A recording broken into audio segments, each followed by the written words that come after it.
I'm going to introduce everybody. So the people on the call here today are the people that manage my rentals and Suzanne and Rachel's rentals. So they manage rental houses for Suzanne, Rachel, and I. So I'll just do a quick shout out. So I'll start with Jen. So Jen is in my screen, Jen is right in the middle. Say hi, Jen, or Hi. Jen is in the Philippines. Jen, you've been with us, what, about 3 years now, give or take, or something like that? Almost 3 years. Almost 3 years, yep. And Jen does a lot of the marketing, initial talking to our tenants and tenant screen, does 100% of the tenant screening pretty much. Yeah, Jen is a very valuable asset to our team. And it's amazing to me what can happen with technology, because Jen is in the Philippines and I feel like she's like right next door to me here. So, so anyway, Jen will be talking about her role here in just a minute. Liz, say hi, Liz. Hi, everybody. And I have Christy sitting next to me. You just can't see her. Hi, Christy. So Liz helps out with the tenants management, and specifically, as property manager role, and does a lot with the maintenance coordinating. She's going to be talking a little bit about property management, but mostly about the maintenance coordination. She does a lot of that. So if a tenant has a maintenance concern, they reach out to Liz. Then Scott, where are you at? Scott, you've been with us what, like almost 7 years? That's almost like 7. a career. Holy smokes. Yeah. And Scott's done several things in our company over the years. Right now, primarily focused on tenant turnover, tenant turns. When a house basically I'm going to say from move out to doing 100% of the coordination of the turn of the house, and to moving the new tenant in. And Scott will be talking here in a minute. And then Christy's sitting next to Liz, is that right? Christy is going to a different desk. All right. Got her set up on audio. Whenever she shows up. But there she is. She's in transit at the moment. Yes. But I'll just introduce her and she'll be on here in a little bit. But Christy does accounting for our companies. Jen, Liz, and Scott are pretty much full-time in property management. Christy's probably, I don't know, maybe half-time, give or take, maybe even a little less than that. Because she does accounting for not just our property management company, but other stuff. So what we're going to do today is I'm just going to let each one of our team members kind of talk through their role and allow any of you guys to just ask any questions you have. So they know way more about property, how to do property management in the trenches than I do. So because they do it every day. So Scott, you want to get us started? We're going to just kind of go through the process. So we're going to start with moving out, then turnover, then marketing, tenant screening, maintenance, rent collection, move in. So we'll kind of go through that process. So Scott, you want to get us started? Yeah, sure. No problem. So I'm the maintenance coordinator. So I handle, like what Brian said, basically from move out to move in and everything in that process. So typically with our tenants, about 90 days out, Jen and Liz will start contacting them, asking them if they want to renew their lease or if they're ready to move out. By their lease, they got to give us 30 days written notice. So once we know that, once we know they're moving out, goes up on our boards. About 1 to 2 weeks out, I'll call them and schedule their move out inspection and their move out walkthrough. So we've done an inspection on the front end.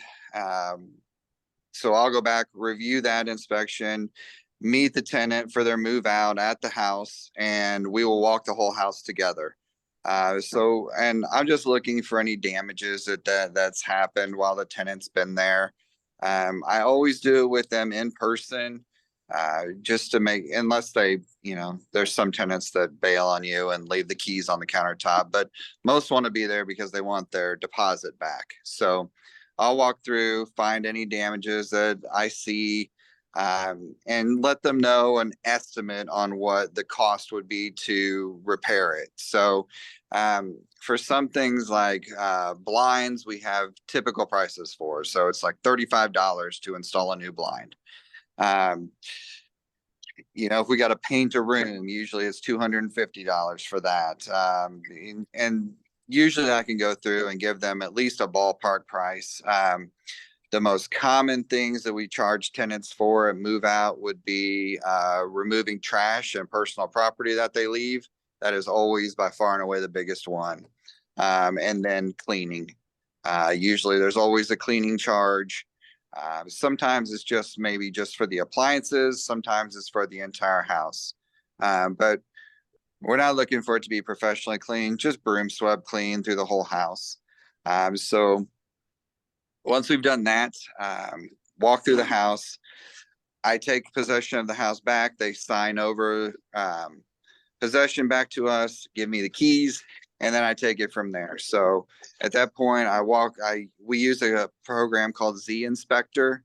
We've used a lot throughout the years, but Z Inspector is what we're using right now. We've also used a program called Rent Check, which was really good for inspections. So if you're familiar with either one of those, both of them work well. The Z Inspector one's kind of cool because it comes with a 360 camera that you can use and just set it in the middle of the room and press a button, and it does a 360-degree picture scan of the room, which is kind of nice. Much harder for our inspector to do that when people are living there, but for move in and move outs when the property is vacant, it's really easy to do. Once I've done my inspection on it, go back through, I write down all the charges that I see for move out, and then I send those over to Christy, our accountant, and she reviews those with the owners.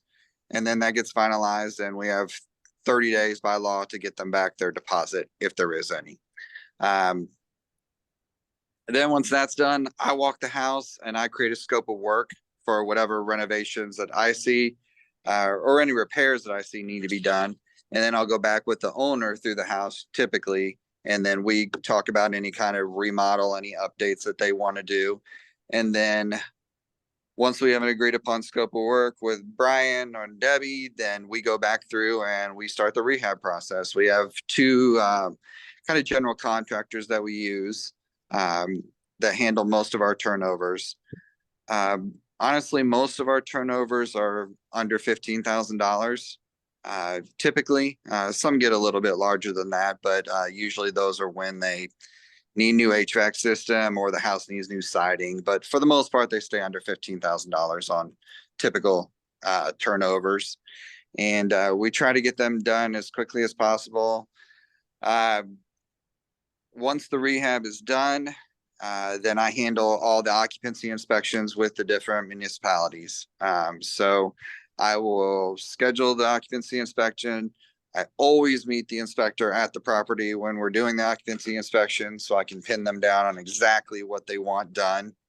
That's one of my best tips for anybody doing property management. Always, always, always meet the inspector. Do not ever let them just walk through your house because they will call out everything and then you have no idea of exactly what they want done.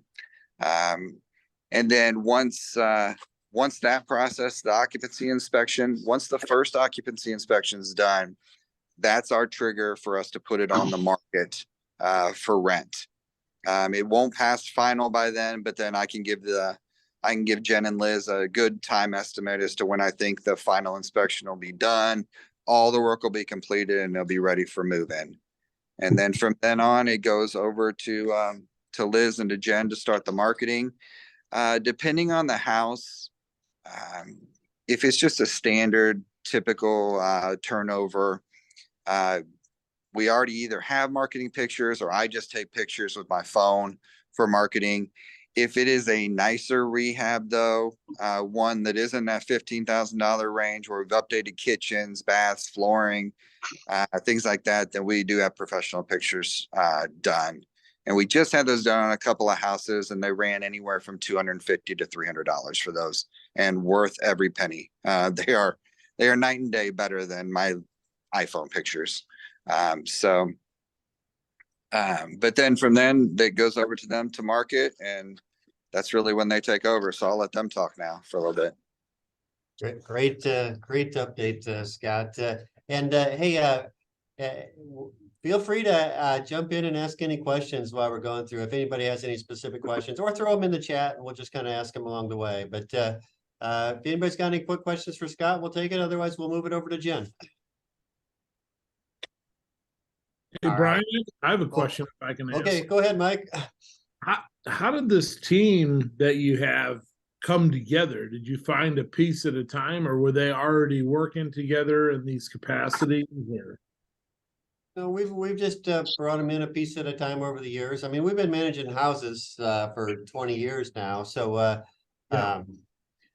obviously Scott's been with us 7 years. He's the longest person on our team at the moment. But we just started with got a girl named Nancy years ago, and then just, you know, depending on the size of your how many rentals you have, you know, probably just start with one person. You know, most people do manage it themselves until they get up to 10 or 15 or 20 houses, depending on if you got another job or not, or what you're doing. But most people start with themselves, and then they start with bring on one person that does everything. And then as you grow, you know, you get more specialized. So that's kind of how we did it. Is as we've grown, we've gotten more specialized, and now, you know, everybody's got their own unique niche, which works really well. Gotcha. Thank you. Absolutely. Thanks for asking. Brian, I have a question. All right. Go ahead, John. He mentioned something about some type of camera that does a 360. Could he explain that a little further and why he uses that? Yeah, maybe, and Scott, maybe even just to explain a little bit more what Z Inspector is, why you use it, and when you use a 360 versus not. Yeah, sure. No, that's a good question. So on the inspector, it's just a typical inspection software program, but it'll give you a room by room description. And then within each room, it gives you multiple categories of things to take pictures of and to check if they're, you know, if they need any kind of repair. So the doors, the flooring, windows, the paint, I mean, literally every single detail in the kitchen, the cabinets, the faucet, the plumbing, and you go just room by room.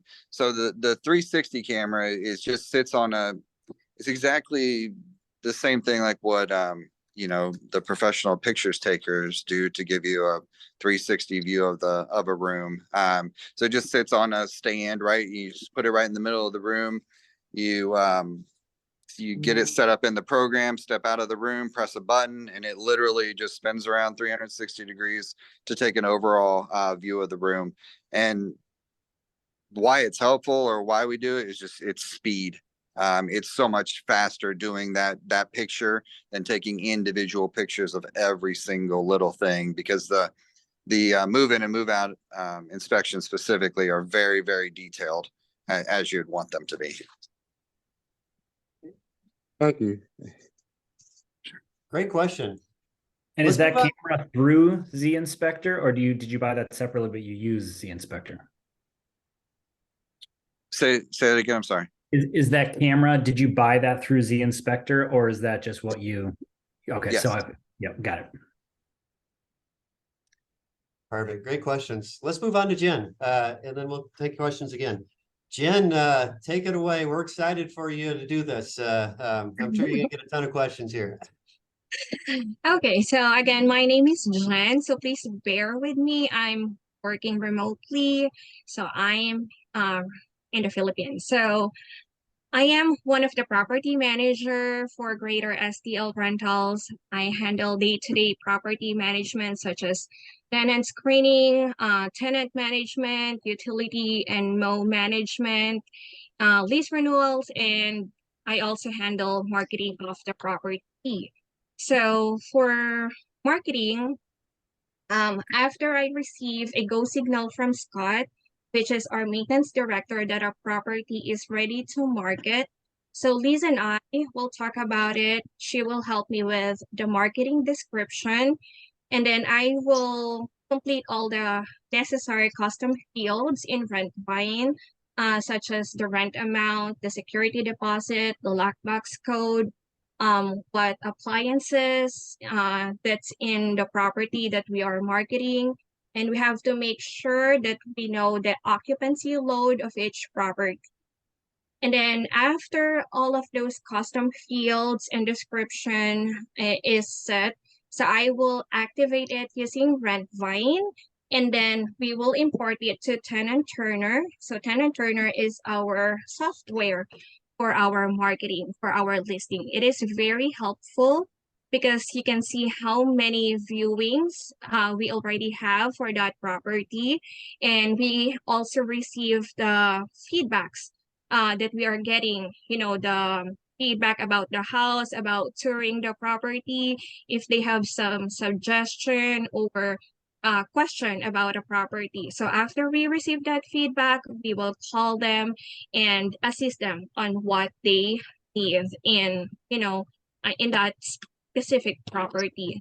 And this tenant earner is really good because they are sending report to the owner every Monday with that shows how many viewings that we have within the last 7 days, what are the comments or feedbacks, so that if there is something that we need to do with the property to get it rented, we will do it. The management will talk. We will talk with the owner on what we can do so that that property can be rented soon. So this tenant turner requires valid ID because it's a self-touring site. So it's for the security of the owner and of course the management. They are very good. They can determine who is fraud or not. So if that prospect is fraud, they are automatically blocking them so they cannot view the property. And it's very easy. They can just go to Zillow and then request a tour. They will be directed to Tenant Turner. And then once Tenant Turner receive their request, they will receive an email like an hour or two before their preferred scheduled time. And then they will be asked if they are still interested in viewing the property. And then they will just have to reply yes. And then once they are at the property, they will just have to text back the serial number of the lockbox. And then they can receive the codes to enter the property. So that's very easy. And so after they tour the property and they decided to move forward with the application, we always suggest for them to go to our website, which is Greater STL, to submit the application. So every adult needs to submit an application. They have to pay $45 for the application fee plus $10 for the processing fee. And then once they paid and signed the application, Liz and I will receive a notification from Rentvine that an application has been submitted. So that is the time that the tenant screening process starts. So you have to be very thorough in checking the application because not all of the applicants are very honest with their application. So you have to check everything, names, addresses, social security number, birth date, and you have to see how many applicants and how many occupants under 18 that they have, because every city has different occupancy limit for each property. So we have to make sure that if they will be approved, the occupancy load will will follow what the city wants. So if they are good, we will check them. So some of them will invite their co-applicant already because they have the capacity to do that now, because Rentmine is really upgrading their system. So before they cannot, they have we have to merge it by ourselves, but now they can invite them by themselves. But sometimes they are not doing that. So you have to be really careful, because sometimes they are not putting it under the occupants section, but they are just putting them under their emergency contact. So we have to make sure that we check those things, like if they put the wife as emergency contact, so probably that wife will live with them, so they need to submit the application. And of course, we also have to check the driver's license, if it's not expired, if the addresses matches, if the birthday matches with their application. And then the second process, so if they didn't put a co-applicant with their application, we are texting them, sending them a text message asking if they have like a co-applicant, because we require all adults to submit their own application. So the next step will depend on their answer. So if they said they will be alone, we will proceed with the next step. But if they said there will be someone, so we'll have to wait for that co-applicant to submit the application first, because we have to process it together. So for example, they are just alone, so we'll proceed with the next step, which is sending the PayScore link. So PayScore is our software that we are using for our income verification. They are really good, especially if our applicant is actually a 1099 employee or a business owner, because it will be very hard for us to determine their income just by using their bank statement. So PayScore is really doing a good job. They are sending us reports showing recurring and non-recurring. Let me share my screen and show you an example of the PayScore. One second. So can you Jen, see the screen? Jen, you're doing awesome. I'll just mention here real quick, just for everybody. PayScore basically makes it so we don't have to get everybody's income. It verifies income for them. Is that correct, Jen? Yeah, so we don't need pay stubs and bank statements anymore. They just have to use the software. So this is an example of the PayScore report. So this is actually for two applicants, but unfortunately, one of them cannot connect their bank to PayScore because not all of the banks can be connected. They don't have, some of the banks doesn't have integration with PayScore. So this is the part where we are asking for pay stubs, bank statements, or tax returns. But if they are employed like this and they can connect to PayScore, so PayScore, my phone is ringing. Someone is calling. So once if they are employed, PayScore will already give us the recurring and then the non-recurring income. But we usually just check the recurring income because this is for the job that they have.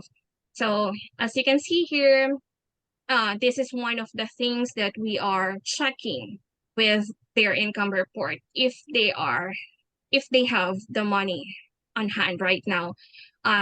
Because after their application got approved, they have to pay the security deposit. So we need to make sure. And this is one thing, sometimes they are just like a little bit short of their required income, but if they have like the saving, so we can consider this. And then you can see here what are the deposits that they are getting, and this is the summary. So you can see the deposits from their jobs. So it will be very easy to check their income using PayScore. But just in general, Jen, pay score simplifies the process of verifying income quite a bit for most people. Is that accurate? Yes, correct. Because for pay stubs, you have to, you know, you have to be really eagle-eyed to check if it's not fraud. But with this, you can already like, it's not just for income, but it's also for employment verification. If you can see that they are getting deposits from, from a long time, then you will know that, oops, I'm sorry. So you will see that, they've been with their job for a long time. So it's actually double purpose. Nice.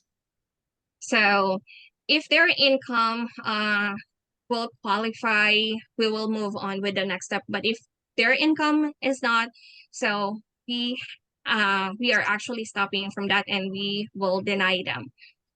But we are not just stopping because they are short, because we have like a screening criteria checklist that I will show to you later to show that we are not just like denying people because they are $50 short of their required income. So we have that checklist. And then after the income has been verified, we are moving on with the credit report. So this is an example of the credit report that we are getting from TransUnion. So it is very detailed. You can see here if they have like negative trade lines. So this one doesn't have, but his payment is very high. It's 1,941, but credit score is above our standard approval, which is 650. And you can see their payment history. So that is the most important, I think. Aside from credit score, the payment history is very important. So this is an example of like, although the payment is very low, but you can see the negative trade lines is 7. So that's a lot, even though some of them is like an old charge up, but some of them are like pretty recent. And you can see the payment history. So aside from payment history, we're also checking the accounts in collection and their inquiries. So we are considering everything. So if we are already good, so let me stop my share. So if we are already done with our credit report and we think that they are good, we are moving forward. So Liz and I will jump on Zoom, skip trace or background check these applicants using TransUnion too. We still have to verify if the addresses on their application, driver's license, credit report, and the background check matches. So it should all be the same, especially with the current addresses that they are putting with their application. So if we are checking like judgments, bankruptcies, criminal backgrounds, we are doing that everything with TransUnion as well. And then after that, we are moving forward with the rental history. So I will be calling their landlord, asking for their email addresses, and then we have a form that we are sending to them that they need to fill out. That they need to fill out. And then after we receive that, and then everything is good, and then we can now score them. Now let me share my screen. So this is what I am telling you about our screening checklist. So this is what the PM team actually decided to have. So like what I've told you earlier, it's not because the applicant is $50 short, we are denying them. No, we don't. Because we have this criteria checklist. So if their income is more than or within the required amount, so we are giving them 3, of course, and then if, example, the rent is like 900 to 1200, their income should not be short for more than 150. If it's 1200 and above, their income should not be short more than 50. If they are beyond that 250, then that is the time that we are denying them for income. And then same with credit score. We are not just looking for credit score, but we are considering everything. So we have this checklist here. So of course, 650 and above, 3. And if they have just like minor unpaid debts and 600 to 650, so we are giving them 2. So based on our criteria. And with this checklist, if the rent is less than 1150, they should get 12 out of 18. But if it's greater than 1150, their score should be 15 out of 18.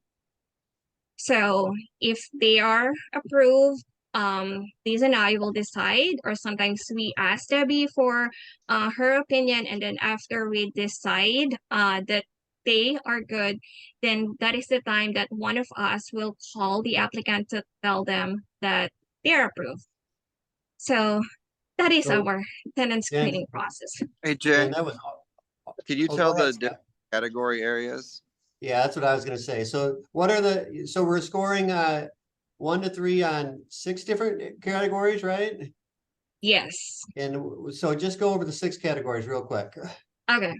So for income, so we are doing that. So 3 if they are like if they No, qualify. Jen, Just hit Just the like- categories. income is one, Oh. credit check is one, credit score is one. What are the other categories? Yeah. So income, credit, employment, rental, criminal, and then if they are move-in ready. Like if they can move in within the 30 days after their applications got approved. That's perfect. Thanks for going over that, Jen. That was awesome. And for you, if you guys didn't notice, Rachel's been putting some notes in the chat box. So that screening criteria checklist is in the chat box if anybody wants to grab it. That was awesome, Jen. Did you have anything else, or was that pretty much that was it? That was awesome. That's it.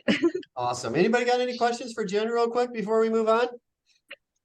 I have one. Pretty specific question there. You talked about possible expired driver's licenses. If that's the case, do you have them renew that, or are they able to provide alternative forms of identification, or? Yes, we are asking them to renew their driver's license, and they can just provide us with the receipt of it, or if they have like any government photo ID. Gotcha. Cool, thank you. I have a question. Go ahead, John. On evictions, what's your stance on evictions? None, period? Or does the amount of time or how long ago the eviction was make a difference? Okay. Let me share my screen again. I'm sorry.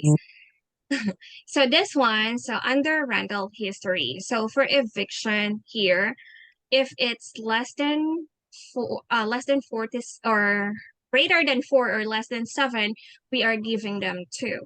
So, and this one, greater than 2, less than 4. So we are not just denying them because they have eviction. But of course, if that is multiple landlord action, that's a different case. If it's just one, then we are using this. But if that is like multiple, like every now and then they have evictions, then that's an absolutely no. Yeah, and you got the deal breaker category there, right? Where you just throw them out. You know, if it eviction within the last 2 years, is that accurate, Jen? Yes. Does that answer your question, John? We'll say yes. Yes, it did.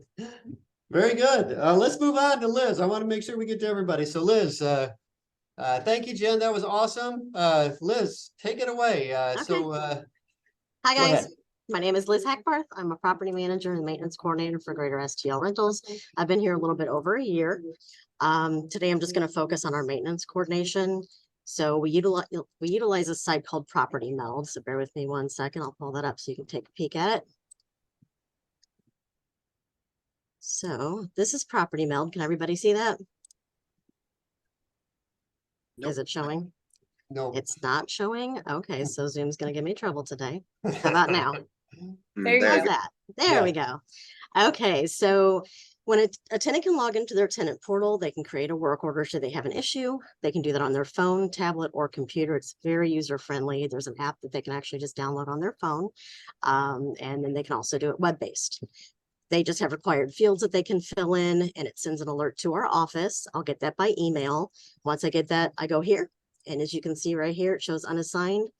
You can click that. It shows you what the problem is, who assigned it, and then you can actually assign it directly to a vendor from here. So I can assign myself. I can assign a plumber. I can assign an electrician. And then once that has been done, you can even chat with the tenant if you need to. So if I need pictures sent over, I can just simply go to chat, shoot them a message real quick. They can reply back to me. You can control who actually gets the messages. And then you can even set up templates that you can send out. I have a whole bunch here because you do get repetitive and have a lot of things happen over and over again. So it makes it a little bit simpler just to create templates for that reason. The vendors are great. They're able to do this from their phones. They can mark a job completed. They can schedule with the tenant. They can send their invoices, everything right through there. It's very simple to use and user friendly. Something else that we have done is we have created troubleshooting tips for our tenants. We feel like when renting a home, it takes a little bit more elbow grease from a tenant than just a standard unit. We do expect them to replace light bulbs, furnace filters, landscape, clean their gutters, things like that. They have to mow the lawn. Our lease does have an entire section breaking down tenant responsibilities. So we've created some troubleshooting steps, and those are in the templates as well. So say that their garbage disposal goes out. We send them a troubleshooting step saying, try to unplug it, replug it, hit the reset button on the bottom. That doesn't work, then, let us know the issue persists. And at that time we can create a work order, get it assigned to the vendor. And then another thing that we also can do with them is we do send periodic reminders to our tenants. Twice a year when the time changes, we send reminders out to change batteries, their smoke detectors and thermostats. In the spring, we send out reminders to make sure their AC units are free of any debris or overgrowth.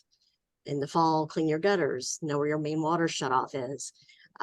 When temperatures dip below freezing, send them something about letting water trickle and cabinet doors open, keep your pipes from freezing. If you're using a space heater, plug it into a wall socket. Don't put it into an extension cord. It's going to cause fire. So we just try to really communicate with our tenants, and up front, we tell them this at move-in. I know that Scott tells them this when he meets them face to face. I tell them this at deposit time. We just kind of try to train them and let them know our expectations of them, their expectations of us, and just always communicate with us. As Scott indicated, we do use something called Z Inspector for our move-in and move-out inspections. We also perform periodic and annual inspections, and those are great for the property management side because each section, there's notes. It can be marked satisfactory or damaged. So if our inspector sees something does need to be repaired, when that shoots into me, I can make sure that I can set up a work order to have something fixed if it needs to be fixed. That also helps us with violations. They might find out that there's a bunch of overgrowth on the fence that needs to be addressed, or a derelict car parked in the driveway. So that helps property management team handle that. It also can show us if there's unauthorized residents or unauthorized pets in the house. So I highly recommend all these. They're all very user-friendly. We use Rentvine for our property management. We use Property Meld for our maintenance, Z Inspector for our inspections. So it kind of summarizes what I do on a day-to-day basis. I mostly just communicate with tenants, vendors, and then answer any questions that need to be answered by anybody, vendors and tenants included. Great job there, Liz. One thing I'll just emphasize a little bit, you hit this quickly, but we have a gentleman named Don who is just a guy that he's retired from Coca-Cola and he just wants some extra income. So he goes and does inspections on all of our houses, and he uses this Z Inspector, and it just makes it super easy for us because we get eyes on our house every year, and you know, we don't have to go looking at them. Don does it for us. So anyway, just a little tip, works really well. And that way Liz can create lease violations or anything from that. And then she just follows up on them. Yeah, and I want to throw one more thing out, if you don't mind, Brian. Yeah, If you have any need for a troubleshooting guide for tenants for any type of troubleshooting steps, we do have that available at FasterFundsLending.com. If you go to the lending resources page, there is a document on there with those troubleshooting steps if you'd like to send those out to anyone that you might manage. Holy smokes, Liz, you're promoting our business for us. That's freaking awesome. That was awesome. Great job, Liz. Anybody got questions for Liz before we move on to Christy? All right. No, sir. Oh, go ahead. Go ahead. I said no, sir. Oh, no, sir. Okay. All right, Christy, take it away. And I didn't introduce you very well because you were running from one computer to the next, but Christy does our accounting for our property management company, but also our, some other businesses that we have. So, anyway, take it away, Christy. As far as what I do for the rental companies, obviously I pay bills, but I also handle a lot of our collections. I find that it's helpful to know your tenants. We do have a handful of like longer term tenants that are maybe not as the best payers that we would like for them to be, but we know what their patterns are. And when they stop following their patterns, I'm reaching out immediately. Send a text, send an email, just touch base with them, kind of let them know that, hey, you're watching their account and you know you're not paying like you're supposed to, and just asking for an update. Most of our tenants are pretty forthcoming with an update, and the majority of them will put a payment plan together and they'll stick to it. And occasionally some of them don't. And then again, it's a quick prod and they'll be like, oh yeah, sorry, I had something come up. It'll be this coming Friday instead of this past. Communication is key as far as the collections goes and get your rent paid on time. Especially when you're dealing with new tenants, stay on top of them. Make sure that you set a precedent and an expectation that rent is to be paid on time every single month. And if your late date is either the 6th or the 11th and you got a new tenant, you're reaching out to them immediately saying, hey, where's your rent? What's your plan? I need to hear from you. When the tenants go radio silent, that's when I kind of send out the nastier notes. And it's kind of like, hey, you have until X date and I need an approved payment plan, or guess what? You can meet our attorney. And, you know, most of them will be right back at, and they'll let you know, hey, I've had something come up, or here's the plan, here's the amount, here's the date. Dates and amounts are key, especially if they have to break it up into multiple payments. You can be fair, but you also need to be firm. Life does go sideways for people occasionally, but if it's the same song and dance with the same tenant, there may come a time that you've got to cut your losses. Another thing I can stress is don't be lenient with your late fees. Bill the late fee when it's past due. If you want to consider waiving a late fee, I would recommend no more than once a year. Or you'll have the same person asking you 3 times a year when their pay schedule gets a little out of whack, if you'll remove that late fee after they make that payment. Our policy is once in the lifetime of a lease. So if you do have to cut your losses and send somebody to the attorney, I would recommend that you don't let them get too far in. Most tenants have trouble digging themselves out of that hole if they get more than about a month, 2 months tops past due. They just can't find their way out of that hole. If you choose to set up a payment plan with them before you send them to the attorney, they've got to follow it. If it's $500 twice a month, every 2 weeks, the moment they deviate, you say, I'm sorry, that's it, and off they go to the attorney. If you've already sent them to the attorney, a lot of times there is an option for a court-ordered payment plan if you have a consent judgment where the tenant is present. And there again, it could be $500 or $600 every 2 weeks when they get paid. And the moment they deviate, you send the paperwork back over to the attorney and say, hey, now I want the sheriff, and these people have got to go. The most important thing is when you've gotten to the point that you're dealing with an attorney, if you're using any type of online payment option, you need to make sure that that gets suspended at least 7 days, preferably 7 business days before the court date. You don't want somebody sneaking in an e-check that they're going to bounce the day after that you've dismissed the case. Say anytime you're dealing with consent judgments, it's going to be up to you as to whether or not you let them make e-check payments through kind of a payment portal, but you have to stay on top of it. You know, you can request secured funds if you want to go that route. Our policy is 2, 3 strikes, you're out. You've bounced 3 e-checks. Guess what? You've now lost that privilege.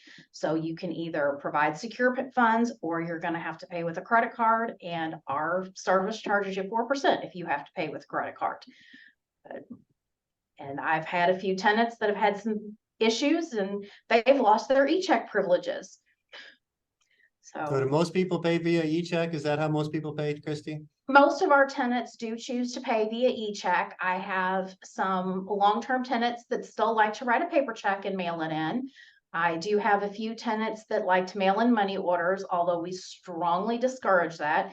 You wouldn't put $800 cash in an envelope and trust it to the postal service, but you'll put your rent in there. It's just not wise. It's just like mailing cash if someone mails money orders, and we know how reliable the postal service can be. So far as courts go, I have been fortunate. I've been in the county I've been in St. Louis County. I've been in St. Louis City. I have been in St. Charles County, and thus far have not been in front of a judge that has been overly sympathetic with the tenant. They've all been pretty fair. It's kind of like the law is the law. If you're not paying your rent, you're going to have to go. So, anybody have any questions as far as collections go? How long is the court process when you send them the letter to tell them that you're sending it to the attorney, and then the attorney goes to the court, and then the court comes back and says go, and then the sheriff shows up? It is not a quick process. It depends upon the time of the year. If you're dealing with the holidays, it's drawn out a little bit more. Typically, I try to get people over to the attorney between the 20th and the 25th of the month at the absolute latest. And it usually takes about 10 to 15 days before you can actually get a court date. And we've had tenants that know how to play the system, and you know, they'll go in and they'll do the original one, and then they can request a trial, and almost everything is another 30 days. That's another reason why it's really important to stay on top of tenants. If you've got a sense that this tenant is not going to pay their rent, the quicker that you can get on the better it's going to go. Because sometimes even after you've sent over the paperwork, you know, they've done either a consent judgment or a default judgment, and they've got 10 days to pay. So you send your paperwork over on that 11th day, and then it could take another 10 to 15 days before the sheriff can get out there to actually do the eviction. It just depends on what their scheduling looks like. And it's also important that you know the eviction rules in your municipality. St. Louis County right now, and you're welcome to correct me, Scott, we meet the sheriff, we lock them out, whether the house is full of their stuff or not. St. Charles County, you got to take every last thing to the curb, and it has to sit there for a full at least 24 hours before it can be disposed of. That's right on. What about a Missouri quit notice? Do y'all send those out before you go to the attorney? Mhm. Okay, thank you. And thank you for the other young lady too. I appreciate her time. Great job, Christy. Right. I guess we covered everything except for move-in. So you want to cover move-in, Scott, and then we'll see if there's any other questions, and we'll wrap up in like 7 or 8 minutes. Yeah, absolutely. No, once Jen and Liz have found a great tenant, they met all those things on their checklist, then they turn it back over to me to contact the tenant. I set up a move-in time for them. We only give them 30 days. They have to move in within 30 days of lease signing.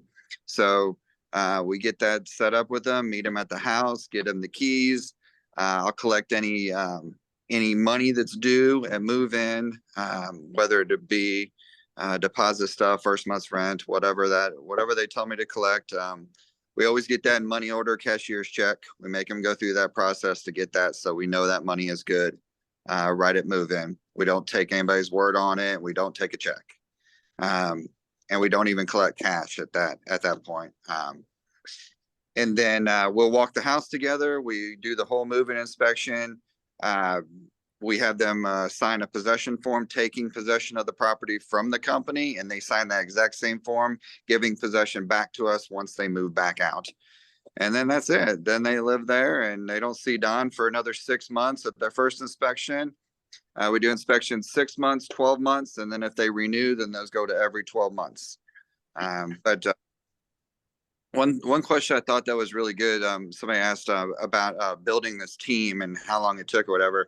And I've been here a while and people have come and gone or whatever, but each person that's talked today has a very specific skill set that is specific to their role, and our team is amazing at it.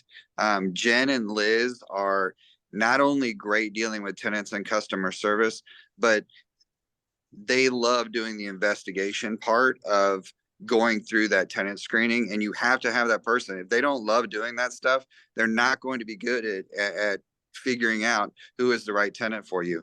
And if you're a landlord, while it's not fun or sexy by any means, tenant screening is where you will make or break your money. Because if you put a bad tenant in that house, they're gonna destroy it. What should be a $1,000 or $2,000 turnover becomes a $10,000 turnover, and it happens all in such a short time frame.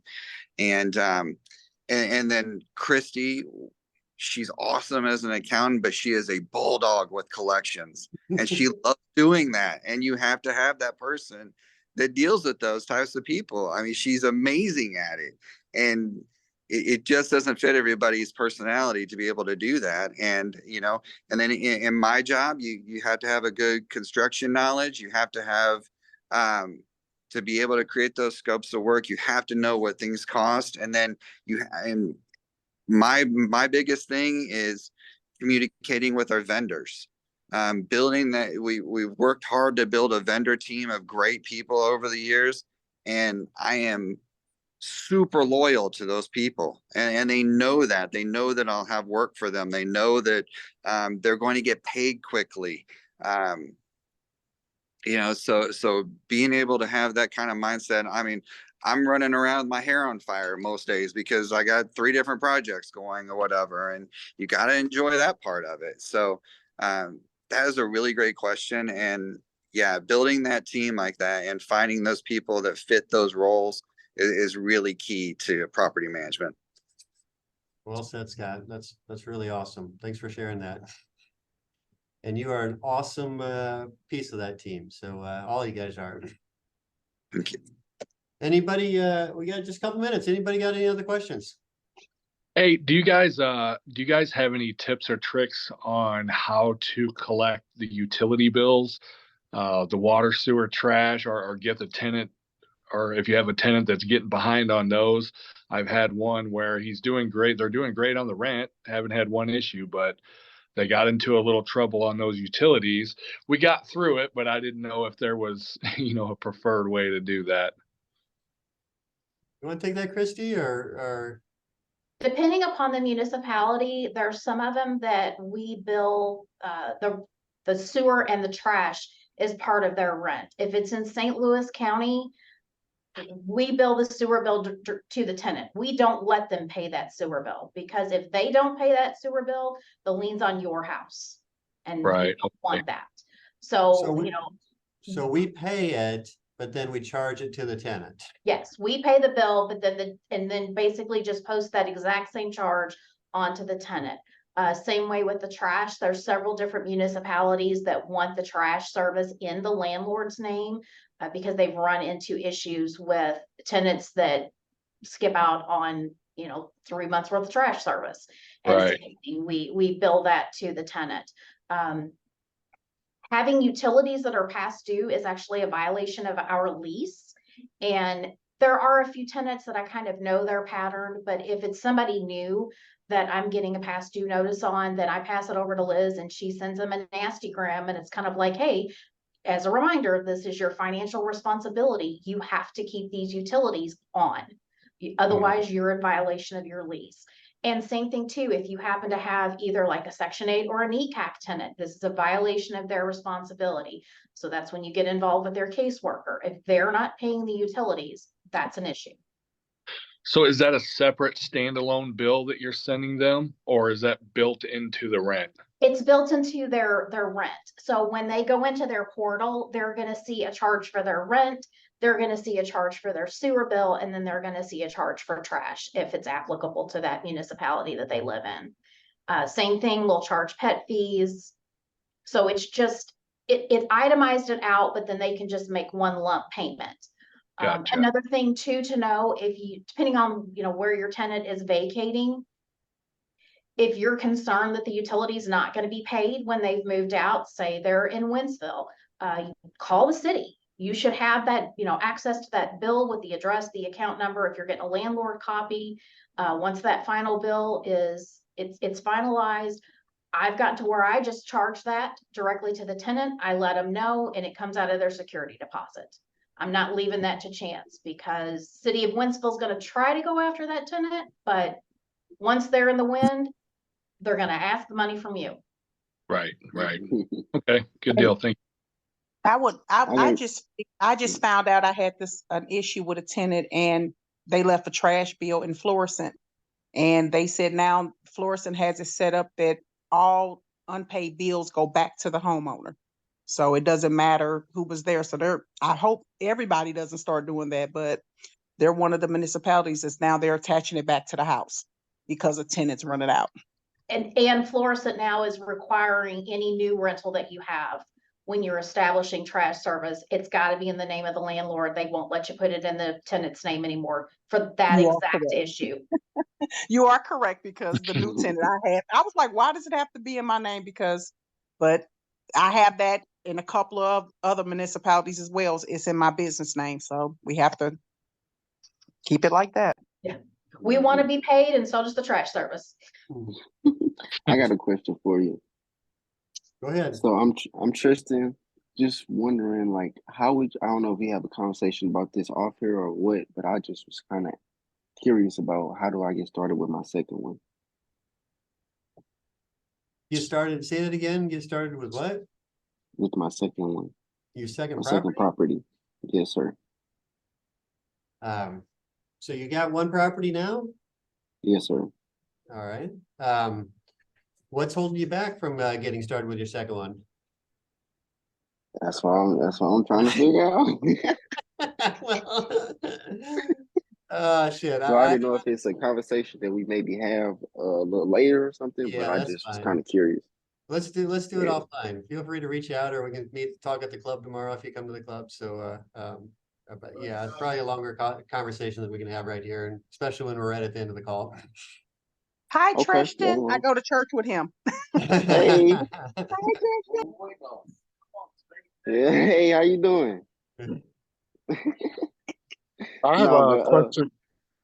Let's take one more question, then we're gonna have to call it quits. So is there any other questions, or otherwise? Yeah, I have one Okay, on go the ahead, John. utilities. When a municipality wants you to keep it in your name, like you said with Florissant, and I know Ferguson wants the trash left in the owner's name, how can you set it up can it be set up where the tenant still gets billed for it also? Or does it have to come to the owner, then I have to go to the tenant? I can say for me, for Florissant, they still have the tenant's name on the bill, even though it's in my business name. So I'm not sure how they set it up, but they do. Gateway Disposal did still put the tenant's actual name on the bill as well. So I don't know why, but they did do that.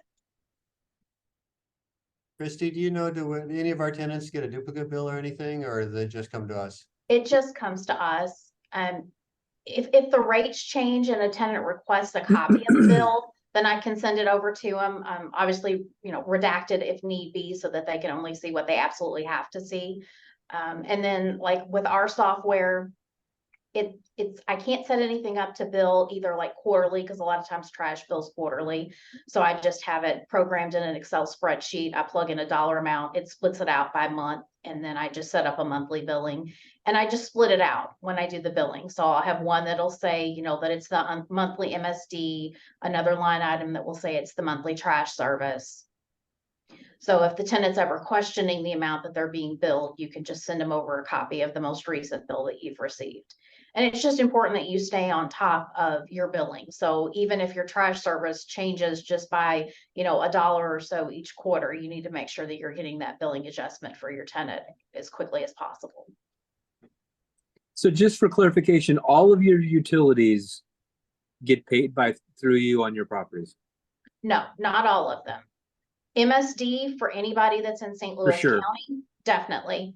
And then trash for certain municipalities. Okay. In St. Charles County, no.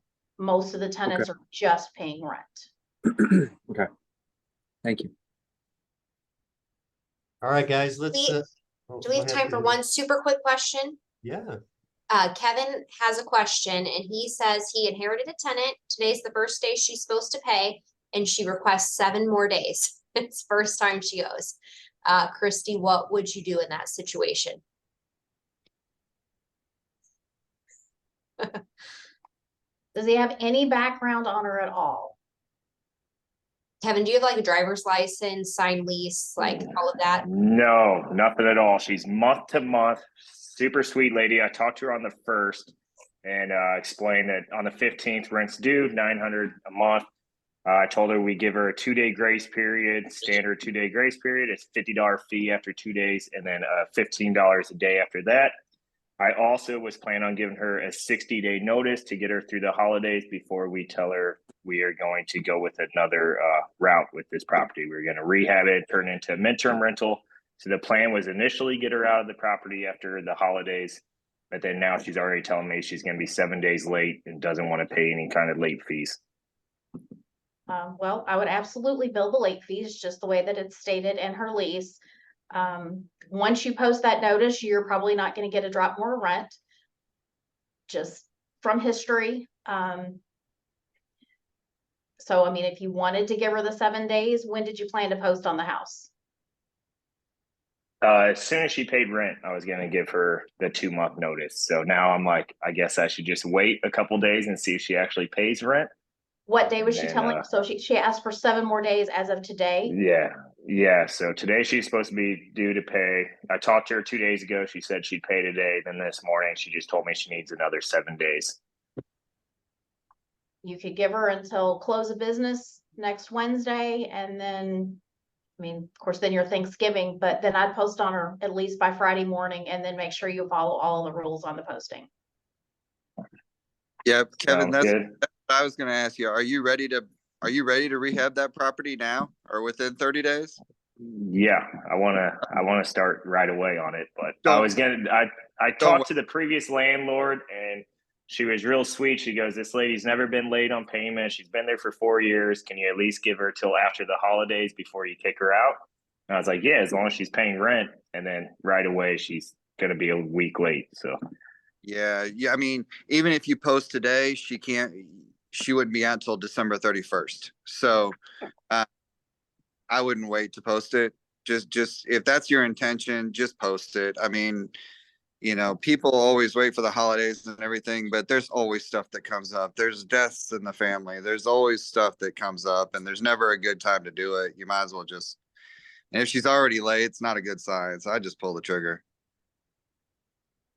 sounds good. That's what I like to hear. All right, guys. Thanks for joining us, everybody. Jen, Liz, Christy, and Scott, thank you so much for jumping on the call with us and sharing your wisdom. You did an awesome job.